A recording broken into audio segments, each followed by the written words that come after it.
Imagine you are sitting on a cold, stone throne. You are the king. The year is 1346. A messenger bursts through the heavy oak doors of your hall. Out of breath and covered in mud, he brings news that makes your blood run cold. An enemy kingdom has crossed your borders. They are burning villages and seizing land. You have no choice. You must fight. You stand up and look at your advisors, and you say the word, war. But here's the problem. You don't have a standing army. There are no barracks filled with soldiers waiting for your orders. There is no deploy button like in a video game. Outside your castle walls, there are just farmers tending to their fields and merchants selling cloth. So, how do you do it? How do you turn a peaceful kingdom into a war machine in a matter of weeks? How do you find the men, the weapons, and the food to march into battle without bankrupting your entire country? Raising a medieval army was the hardest administrative challenge a ruler could face. It was a nightmare of paperwork, money, and negotiation. Today, we are going to step into the shoes of a medieval king and walk through exactly how to build an army from scratch. The first thing you need to understand is that you, the king, actually own very little of the land directly. Most of your kingdom is held by your great nobles, the dukes, earls, and barons. You gave them this land years ago, or your father gave it to their fathers. In exchange for that land, they promised you one thing: protection. This is the heart of the feudal system. It is basically a rental agreement. They pay their rent not in cash, but in blood. So, your clerks start writing. They write dozens of letters, known as writs.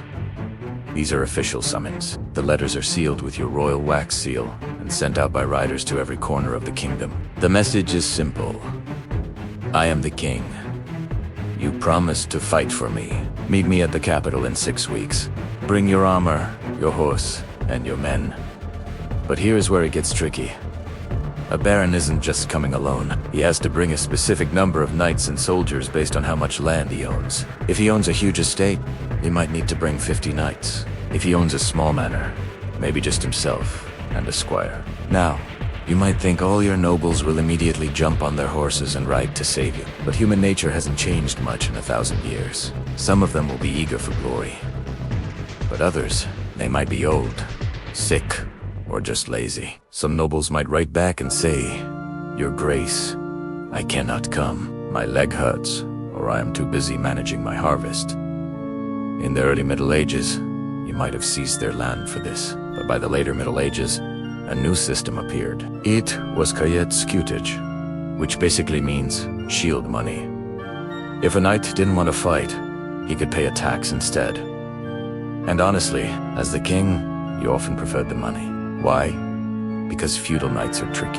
They only have to serve you for a limited time, usually 40 days a year. If your war lasts 41 days, they can legally pack up and go home right in the middle of a siege. With shield money, you could do something better.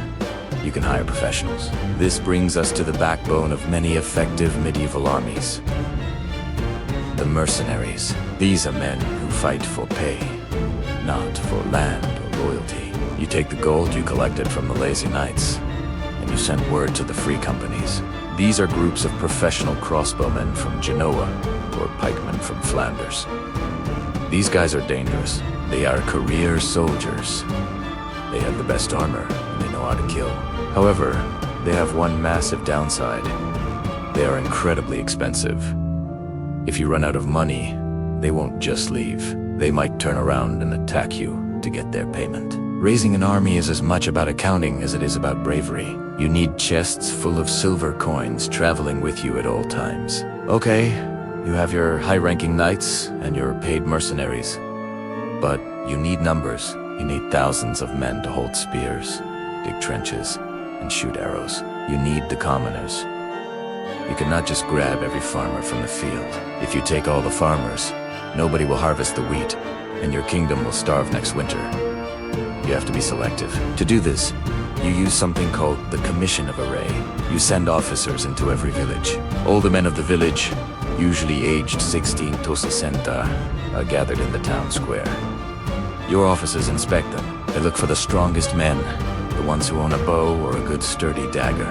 In England, for example, Archery was mandatory. Every Sunday, men practiced shooting. So when you arrived in a village, you weren't teaching them how to shoot.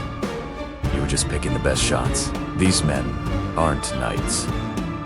They don't have shiny metal armor. They might wear a padded jacket called a gambeson, which is made of layers of thick linen. It can stop a sword cut, but it's not plate metal. They receive a small daily wage, and for many, this is the adventure of a lifetime. For others, it is a death sentence. Now you have 5,000 or 10,000 men gathered in a field outside your city. This is where the real trouble begins. An army this size is like a moving city. They need to eat every single day. If you don't feed them, they will steal from your own peasants. If they steal from your peasants, the peasants will hate you. If they don't eat, they get weak and die of disease before they even see the enemy. You need thousands of tons of grain, meat, and beer. Yes, better because the water in rivers was often too dirty to drink. So soldiers drank weak ale to stay hydrated. You have to commandeer hundreds of wagons and oxen to pull them. The line of carts trailing behind your army could stretch 4 miles. This is the part of war that movies often skip. They show the glory of the charge, but they rarely show the weeks of planning how to move bread from point A to point B. This complexity is why how medieval armies were organized is such a fascinating topic. It wasn't just chaos. It was a delicate system of supply and demand that could collapse at any moment. If you mess up the logistics, you lose the war without fighting a single battle. Finally, the day comes. The muster. This is the grand assembly. You sit on your horse and watch them pass. The great dukes ride by with their colorful banners flying in the wind. Their horses are draped in cloth that matches their shields. Behind them march the archers, thousands of them, with longbows over their shoulders. Then come the wagons, the blacksmiths, the cooks, and the priests who will pray for the souls of the dying. It is loud. It smells of horses, sweat, and wood smoke. It is terrifying and magnificent. You have done it. You have navigated the politics of the nobles, collected the taxes, hired the mercenaries, and gathered the supplies. You have successfully raised a medieval army. But raising the army is only the beginning. Now, you have to lead them. You have to keep their morale high when it rains for a week straight. You have to stop them from fighting each other. And you have to make the right decisions when the enemy finally appears on the horizon. War in the Middle Ages was not just about knights charging into each other. It was a massive social effort. It required the cooperation of the entire kingdom, from the richest duke to the poorest village archer. It was a system held together by promises, money, and the sheer will of the king. When we look back at history, we often see the battles, but the real miracle was that they managed to get everyone to the battlefield in the first place. Thank you for taking this journey back in time. If you enjoyed this look into the past and want to join our own growing army of history lovers, please remember to like this video and subscribe to the channel. I'll see you in the next video, right here on History.